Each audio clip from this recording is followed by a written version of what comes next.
Okay, guys, I'm here with Mr. Box Office, my man Finn. Right, so I've just been asking everyone the same question tonight. There's no wrong or right, it's just opinions. The high line that we played with 9 men, I felt was almost suicide.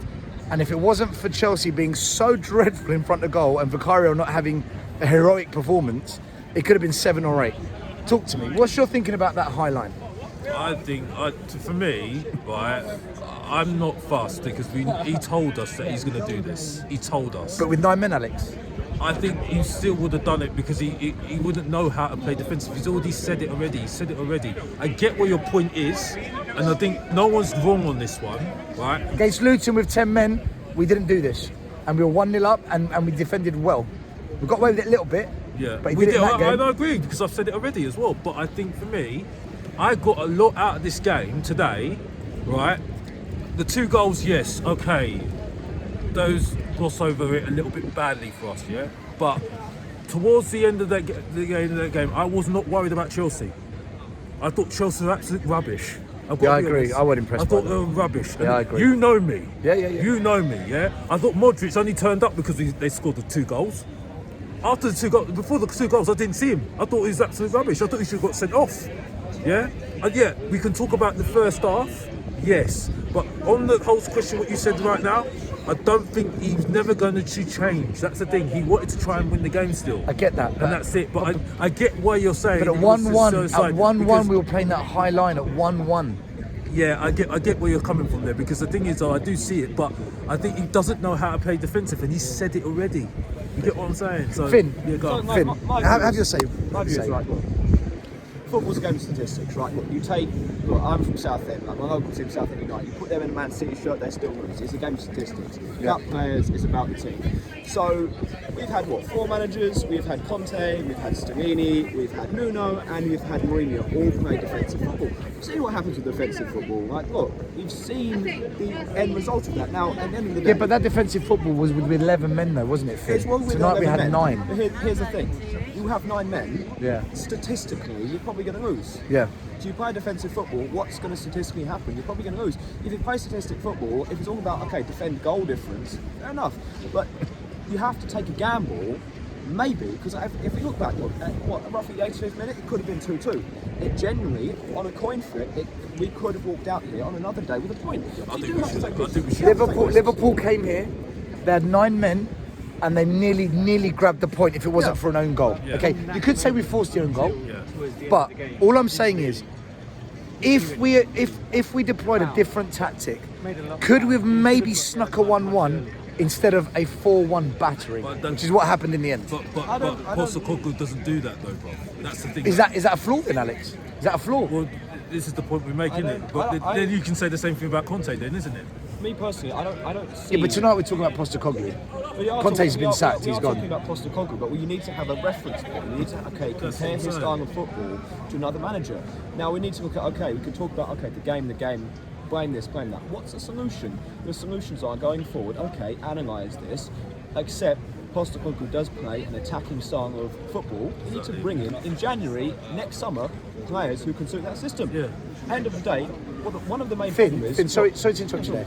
My question here isn't about his style of play. I love the way we play football, and I'm very happy with what he's done. It's what he does when we're down to 10 men, 9 men.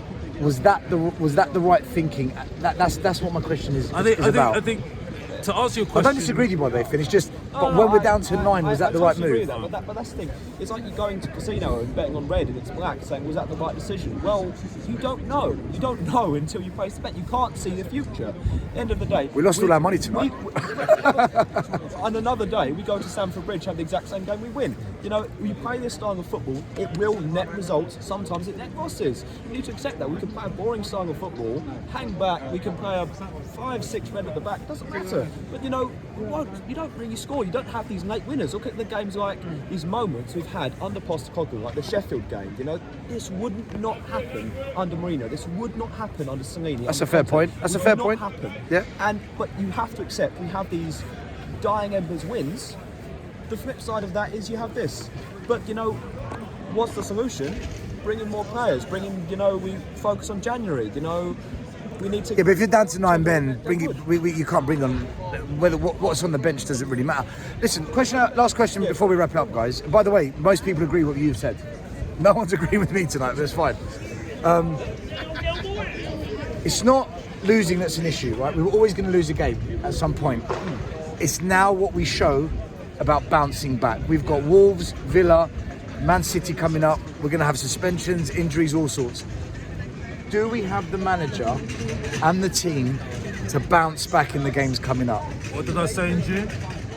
Remind us. What did I say in June? Remind us. I said to you, right, we're going to see the test of time when this guy has a bad run of game. Yes, he did, yeah. Yeah? Okay? This might not be a bad run, he might just recover straight away. Yeah? But I said, you'll learn more about this team when it's bad adversity than when it's good. Yeah? This is when it's going to happen right now, yeah? Right? I told you today, I saw people that were fighting for the team. I told you, yeah? And you know I don't lie, yeah? We'll see whether they're going to fight for the team against Wolves on Saturday. That's what I'm saying. You know what I mean? Yeah, and I said it's a build, so I'm not sitting here, I'm angry. Yeah, I think the problem is it's Chelsea. That's the problem. Yeah, it's always Chelsea. We were absolutely rinsing them to pieces for part of that first half, and then Chelsea got into the game, and then that's when the sendings off started and all that tomfoolery happened. Yeah? Yeah, that was the problem. Yeah, we lost our nerve a little bit. Udoji lost his nerve a little bit, to be honest with you. He made a bad challenge. Yeah, 2-footed challenge. That was wild. Yeah, right. Didn't need to do that. Romero, stupid challenge.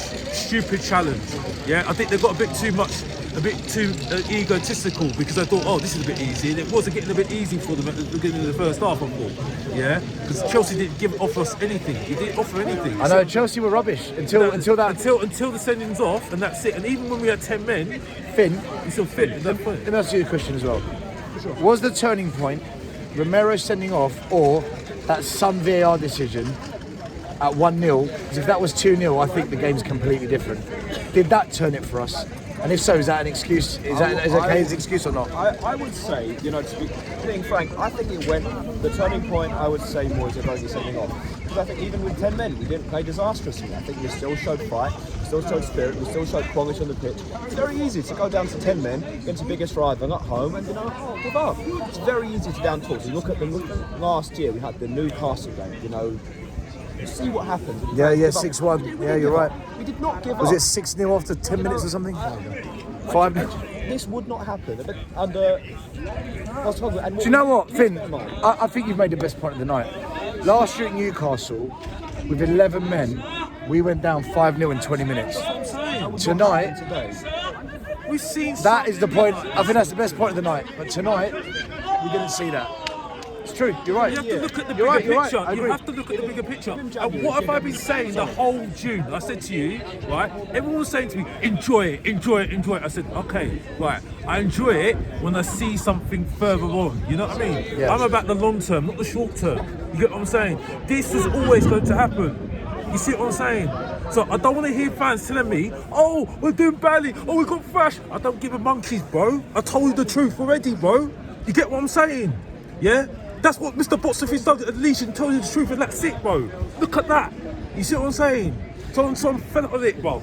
Everyone subscribe and like to Alex, Mr. Boxerfish. Finn, have you got a channel?